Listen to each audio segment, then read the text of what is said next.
चलिए जानते हैं आज की देश और तो क्या हाल है दोस्तों, चलिए जानते हैं देश और दुनिया की 50 बड़ी खबरें सिर्फ 10 मिनट के अंदर अंदर। तो अगर आपने वीडियो को अभी तक लाइक नहीं किया तो वीडियो को लाइक कर दीजिए और चैनल को भी सब्सक्राइब कर लीजिए।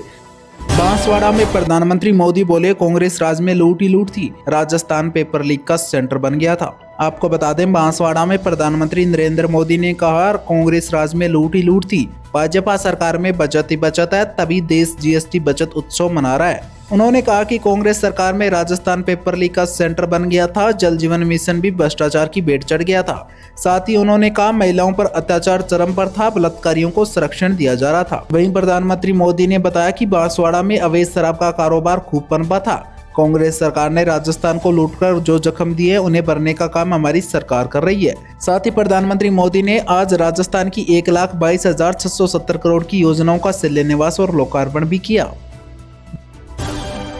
बिहार चुनाव में वोटों की गिनती का नया सिस्टम हुआ लागू। जब तक सभी पोस्टल बैलेट न गिने जाएंगे तब तक ईवीएम के आखिरी राउंड की काउंटिंग नहीं होगी। आपको बता दें, चुनाव आयोग ने वोटों की गिनती के नियम में बदलाव किए हैं। अब पोस्टल बैलेट की गिनती में अगर देरी होती है तो ईवीएम काउंटिंग रोक दी जाएगी। साथ ही बैलेट ज्यादा होने पर काउंटिंग टेबल भी बढ़ाई जा सकती है। दरअसल काउंटिंग के दिन बैलेट की गिनती सुबह 8 बजे से शुरू होती है, जबकि ईवीएम की काउंटिंग 8:30 बजे की जाती है। अभी तक यह होता था कि कई सेंटर पर मशीनों से काउंटिंग जल्दी पूरी हो जाती थी, जबकि बैलेट में समय लगता था। अब चुनाव आयोग के नए नियम के अनुसार बैलेट की गिनती बाकी होने पर ईवीएम के सेकंड लास्ट राउंड की काउंटिंग रोक दी जाएगी। तब तक बैलेट की काउंटिंग को पूरा करना होगा। इलेक्शन कमीशन ने गुरुवार को प्रेस नोट जारी करके इसकी जानकारी दी है। नए नियम की शुरुआत बिहार के विधानसभा चुनाव से होगी। पाकिस्तान ने भारत से संघर्ष को स्कूल सिलेबस में जोड़ा। इसमें भारत के 26 ठिकानों को तबाह करने का किया जा रहा है दावा। आपको बता दें, पाकिस्तान ने अपनी स्कूल बुक्स में मई में भारत के साथ हुए 4 दिन के संघर्ष पर नया सिलेबस शामिल किया है, जिसमें तथ्यों को तोड़ मरोड़ कर पेश किया गया है। मीडिया रिपोर्ट के मुताबिक इन किताबों में दावा किया गया कि भारत ने बिना किसी कारण से 7 मई 2025 को पाकिस्तान पर हमला किया और कश्मीर के पहलगांव में हुए आतंकी हमले का झूठा आरोप लगाया। पाकिस्तानी किताबों में दावा किया गया कि भारत ने युद्ध शुरू किया था, लेकिन पाकिस्तानी सेना ने जवाबी कार्रवाई में भारत के 4 राफेल फाइटर जेट्स और कई हवाई ठिकानों को तबाह कर दिया था। अभी तक ये साफ नहीं हो पाया कि ये किताबें किस क्लास की है। भारत में पहली बार ट्रेन से अग्नि प्राइम मिसाइल का हुआ टेस्ट। स्पेशल ट्रेन बनाएगी। रूस, चीन और नॉर्थ कोरिया के बाद ऐसा करने वाला भारत चौथा देश बना। आपको बता दें, भारत ने बुधवार की देर रात रेल पर बने मोबाइल लॉन्च सिस्टम के जरिए अग्नि प्राइम मिसाइल की टेस्टिंग की है। यह कैनिस्टराइज्ड लॉन्चिंग सिस्टम से लॉन्च की गई है। इसके लिए ट्रेन को विशेष रूप से डिजाइन किया गया। यह ट्रेन देश के हर उस कोने तक जा सकती है जहां रेल लाइन मौजूद है। रक्षा मंत्री राजनाथ सिंह ने इसकी जानकारी दी। टेस्ट उड़ीसा के चांदीपुर इंटीग्रेटेड टेस्ट रेंज में किया गया। इस टेस्ट ने भारत के उन चुनिंदा देश के ग्रुप में शामिल कर दिया है जिनके पास रेल नेटवर्क से मिसाइल लॉन्च करने वाला कैनिस्टराइज्ड लॉन्चिंग सिस्टम है। भारत से पहले रूस, चीन और north Korea mobile rail launcher का टेस्ट कर चुकी है। लिस्ट में अमेरिका का नाम भी शामिल है, लेकिन उसने पुष्टि कभी नहीं की। अग्नि प्राइम मिसाइल 2000 किलोमीटर तक की मार्ग क्षमता के लिए डिजाइन की गई है, जो कि एडवांस फीचर से लैस है। सोनिया गांधी बोली, फिलिस्तीनी मुद्दा हल करके भारत आगे बढ़े। विदेश नीति मोदी और नेतन्याहू की दोस्ती से तय न करें। आपको बता दें, कांग्रेस संसदीय दल की अध्यक्ष सोनिया गांधी ने गुरुवार को इजरायल और फिलिस्तीनी युद्ध को लेकर मोदी सरकार की विदेश नीति की आलोचना की है। उन्होंने कहा कि फिलिस्तीनी मुद्दे को हल करने के लिए भारत को नेतृत्व करना चाहिए। उन्होंने कहा कि इजरायल फिलिस्तीन संघर्ष पर भारत का रुख बहुत ही निराशाजनक रहा। सरकार की गहरी चुप्पी मानवता और नैतिकता के साथ विश्वासघात है। यह भारत की पुरानी विदेश नीति से अलग है। सोनिया गांधी ने आरोप लगाए हैं कि इस मुद्दे पर भारत का रुख पीएम नरेंद्र मोदी और इजरायल के पीएम बेंजामिन नेतन्याहू की निजी दोस्ती से प्रभावित दिखाई देता है। उन्होंने कहा कि विदेश नीति व्यक्तिगत रिश्तों से तय नहीं होनी चाहिए। अमेरिका बोला, भारत किसी से भी तेल खरीदे, रूस से नहीं। हम भारत को सजा नहीं देना चाहते। यूक्रेन जंग खत्म करने का है मकसद। आपको बता दें, अमेरिका के ऊर्जा मंत्री क्रिस राइट ने भारत से अपील की है कि वह रूस से कच्चा तेल का आयात करने का दोबारा सोचें। न्यूयॉर्क में प्रेस कॉन्फ्रेंस के दौरान राइट्स ने कहा, आप दुनिया के किसी भी देश से तेल खरीद सकते हैं, बस रूस से नहीं। अमेरिका भी तेल बेचता और बाकी देश भी। हम भारत को सजा नहीं देना चाहते, बल्कि युद्ध खत्म करना चाहते हैं और भारत के साथ अपने रिश्ते को मजबूत करना चाहते हैं। राइट ने कहा कि अमेरिका चाहता है कि भारत उसके साथ मिलकर काम करे। राइट ने साथ ही कहा कि राष्ट्रपति डोनाल्ड ट्रंप भी चाहते हैं कि ये युद्ध जल्दी ही खत्म हो जाए। बीसीसीआई ने पाकिस्तानी खिलाड़ियों की आईसीसी में शिकायत दर्ज की। साहिबजादा का गन शॉट सेलिब्रेशन और रऊफ ने फाइटर प्लेन गिरने का इशारा किया था। आपको बता दें, भारतीय क्रिकेट कंट्रोल बोर्ड ने बुधवार को पाकिस्तानी क्रिकेटरों हारिस रऊफ और साहिबजादा फरहान के खिलाफ इंटरनेशनल क्रिकेट काउंसिल में औपचारिक शिकायत दर्ज की है। दरअसल 21 सितंबर को दुबई में खेले गए एशिया कप 4 मैच के दौरान दोनों ने भड़काऊ इशारे किए थे।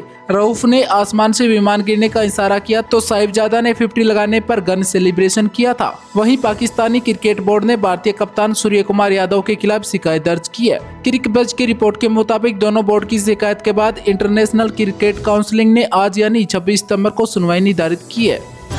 सोनू सूद से ईडी की 7 घंटे तक पूछताछ, सट्टेबाजी ए प्रमोशन केस से जुड़ा है मामला। आपको बता दें, सोनू सूद बुधवार दोपहर 12 बजे अपनी लीगल टीम के साथ दिल्ली के ईडी कार्यालय में पहुंचे। यहां अधिकारियों ने उनसे लगभग 7 घंटे तक पूछताछ की। ये पूछताछ ऑनलाइन सट्टेबाजी ऐप 1xBet के प्रमोशन से जुड़े मामले की है। अधिकारियों का कहना है कि मनी लॉन्ड्रिंग रोकथाम अधिनियम के तहत एक्टर का बयान दर्ज किया गया है। वहीं युवराज सिंह से पहले ईडी शिखर धवन, रॉबिन उथप्पा, सुरेश रैना और हरभजन सिंह से भी पहले ही पूछताछ कर चुकी है। ये जांच अवैध बेटिंग ऐप से जुड़ी है। कंपनी पर आरोप है कि उनसे लोगों और निवेशकों से करोड़ों रुपए ठगी हुई है या बड़े पैमाने पर टैक्स चोरी की गई है।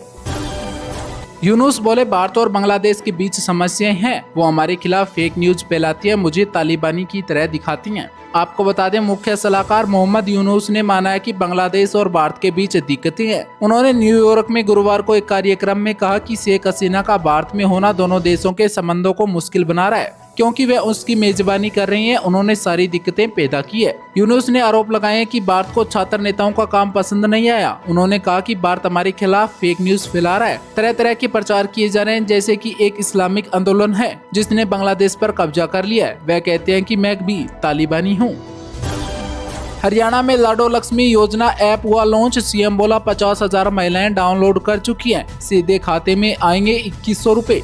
आपको बता दें, हरियाणा सरकार ने आज पंचकुला के ताऊ देवीलाल स्टेडियम में दीनदयाल लाडो लक्ष्मी योजना का मोबाइल ऐप लॉन्च किया है। मुख्यमंत्री नयाब सिंह सैनी ने इसे महिलाओं के लिए ऐतिहासिक पहल बताया और कहा कि ये ऐप प्रदेश में महिलाओं के आर्थिक और सामाजिक सशक्तिकरण के लिए मील का पत्थर साबित होगा। सीएम ने बताया कि ऐप लॉन्च होते ही 50,000 महिलाओं ने इसे डाउनलोड कर लिया है और 8,000 महिलाओं ने पंजीकरण करवा लिया है। उन्होंने इस प्रक्रिया को पारदर्शी और सहज बनाने के लिए 2 टोल फ्री नंबर भी जारी किए हैं, ताकि हरियाणा की कोई भी महिला योजना का लाभ लेने में अड़चन महसूस न करें। इस योजना के लिए सरकार ने 5,000 करोड़ रुपए का बजट रखा है और पहले फेज में 21 लाख महिलाओं को लाभ दिया जाएगा। हर पात्र महिलाओं को सीधे उनके खाते में हर महीने 2100 रुपए दिए जाएंगे। हिंदुस्तान एरोनॉटिक्स को 97 तेजस फाइटर जेट बनाने का मिला ऑर्डर। केंद्र सरकार ने 62,000 करोड़ रुपए में डील की साइन। आपको बता दें, केंद्रीय रक्षा मंत्रालय ने गुरुवार को हिंदुस्तान एरोनॉटिक्स लिमिटेड को भारतीय वायु सेना के लिए 97 mark 1A light combat aircraft बनाने का कॉन्ट्रैक्ट दिया है। केंद्र सरकार ने हाल के साथ 62,370 करोड़ रुपए की डील की है। हाल को तेजस फाइटर जेट के लिए दूसरी बार ऑर्डर मिला है। इससे पहले केंद्र ने फरवरी 2021 में 46,898 करोड़ रुपए की डील के तहत हाल को 83 मार्क 1A ऑर्डर दिया था। इसकी डिलीवरी के लिए कंपनी के पास 2028 तक का समय है। मार्क 1A एयरक्राफ्ट वायुसेना के MiG-21 के बेड़े को रिप्लेस करेगा। इसे पाकिस्तानी बॉर्डर के पास राजस्थान के बीकानेर स्थित नाल एयरबेस पर तैनात करने की योजना है। MiG-21 26 सितंबर को रिटायर हो जाएगा। इसने 62 साल की सर्विसिंग के दौरान 1971 युद्ध, कारगिल और कई बड़े पैमानों में अहम भूमिका निभाई है। आज सोने के दाम में आई गिरावट तो चांदी हुई महंगी। आपको बता दें, Indian Boolean and jewellers association के अनुसार 10 ग्राम 24 कैरेट सोना आज 352 रुपए गिरकर 1,13,232 रुपए पर आ गया है। इससे पहले ये 1,13,584 रुपए पर था। वहीं चांदी 467 रुपए बढ़कर 1,34,556 रुपए प्रति किलोग्राम हो गई है। इससे पहले ये 1,34,089 रुपए पर थी। इसी महीने 23 सितंबर को सोने ने 1,14,314 रुपए और चांदी ने 1,35,267 रुपए का ऑल टाइम हाई बनाया था। अब 1 अक्टूबर तक बंद रहेंगे जैगुआर और लैंड रोवर के प्लांट। साइबर अटैक के कारण करीब 3 हफ्ते से हैं बंद। आपको बता दें, साइबर अटैक के बाद टाटा मोटर्स के मालिकाना हक वाले जैगुआर लैंड रोवर ने अपनी मैन्युफैक्चरिंग प्लांट को बंद करने का फैसला 1 अक्टूबर तक बढ़ा दिया है। उत्पाद पर रोक पहले 24 सितंबर तक थी। बीते करीब 3 हफ्तों से ऑपरेशन ठप है। टाटा मोटर्स को लगभग 70% रेवेन्यू जैगुआर लैंड रोवर यानी JLR से ही आता है। इस साइबर अटैक से अनुमानित नुकसान 2 बिलियन पाउंड करीब 23,000 करोड़ रुपए तक पहुँच सकता है। जो कंपनी के सालाना मुनाफे से भी ज्यादा है। इसी वजह से आज यानी 25 सितंबर को टाटा मोटर्स के शेयरों में 2% से भी ज्यादा की गिरावट है। भाजपा ने धर्मेंद्र प्रधान को बिहार का चुनाव प्रभारी बनाया। भूपेंद्र यादव को बंगाल और बैजयंत पांडे को तमिलनाडु की जिम्मेदारी दी गई।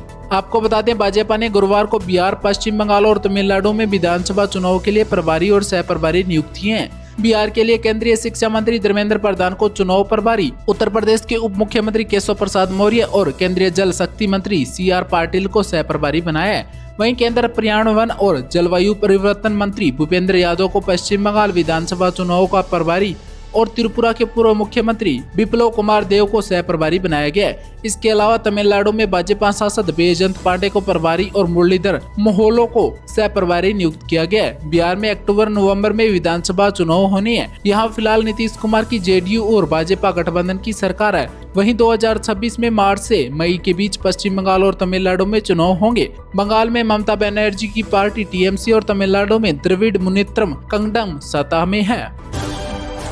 वेस्ट इंडीज के खिलाफ सीरीज के लिए टीम इंडिया का ऐलान। गिल होंगे कप्तान तो जडेजा होंगे उप कप्तान। आपको बता दें, वेस्ट इंडीज के खिलाफ 2 मैचों के टेस्ट सीरीज के लिए भारतीय टीम का ऐलान हो गया है। शुभमन गिल की कप्तानी वाली टीम में 15 मेंबर्स को चुना गया है। स्टार ऑलराउंडर रविंद्र जडेजा को उप कप्तान बनाया गया है। रेगुलर उप कप्तान ऋषभ पंत इंग्लैंड दौरे पर चोटिल हो गए थे, वे अभी पूरी तरह से फिट नहीं है। BCCI ने गुरुवार को दुबई प्रेस कॉन्फ्रेंस कर टीम का ऐलान किया है। सीरीज का पहला मुकाबला 2 अक्टूबर से अहमदाबाद में खेला जाएगा। दूसरा टेस्ट 10 अक्टूबर से दिल्ली में होगा। समीर वानखेड़े ने शाहरुख खान पर मानहानि का केस किया। 2 करोड़ रुपए मुआवजा मांगा। आरोप है कि आर्यन खान की web series beds of Bollywood से इमेज बिगड़ी है। आपको बता दें, आर्यन खान ड्रग्स केस के जांच अधिकारी समीर वानखेड़े ने शाहरुख खान और उनकी प्रोडक्शन कंपनी रेड चिलीज पर 2 करोड़ रुपए का मानहानि का केस दायर किया है। आरोप है कि आर्यन खान ने अपनी directorial series beds of Bollywood के जरिए समीर वानखेड़े की इमेज खराब की है। समीर वानखेड़े ने एक बयान जारी करते हुए कहा कि उन्होंने दिल्ली हाईकोर्ट में यह मानहानि का केस किया है। यह केस शाहरुख खान और गौरी खान की company red chillies entertainment, OTT platform Netflix और कुछ अन्य के खिलाफ दायर किया गया है। इसमें उन्होंने कोर्ट से अपील की है कि इन लोगों पर रोक लगाई जाए, नुकसान की भरपाई की जाए और सच्चाई को साफ किया जाए।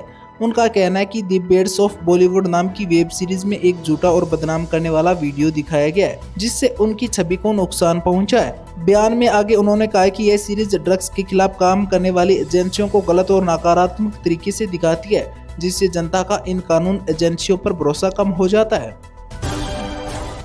लुधियाना में लावारिस बैग से विस्फोट मिला। पुलिस ने IED का पता चलने पर 2 लोगों को हिरासत में लिया। YouTube देखकर बम बना रहे थे। आपको बता दें, पंजाब में लुधियाना की बस्ती जोधे वाले इलाके में एक बैग की दुकान से संदिग्ध थैले में इम्प्रूव्ड एक्सप्लोजिव डिवाइस बरामद हुआ है। पुलिस इस थैले की बुधवार रात से जांच कर रही थी। इसके बाद गुरुवार दोपहर को इसमें विस्फोट होने की पुष्टि की गई। जिस दुकान से यह थैला मिला था, उसके मालिक ने बताया कि करीब 4 दिन पहले एक संदिग्ध व्यक्ति अटैची खरीदने दुकान पर आया था। उस व्यक्ति ने दुकानदार को 500 रुपए एडवांस दिए और कहा कि थोड़ी देर में आकर अटैची ले जाएगा। वह अपने साथ थैला दुकान में ही रख गया। बीती रात जब उस थैले से पेट्रोल की बदबू आई तो दुकानदार ने बिल्डिंग के मालिक को सूचित किया, जिसके बाद बिल्डिंग हरबस टावर के मालिक रिंकू सिंह ने संदिग्ध थैला देकर तुरंत पुलिस को सूचित किया।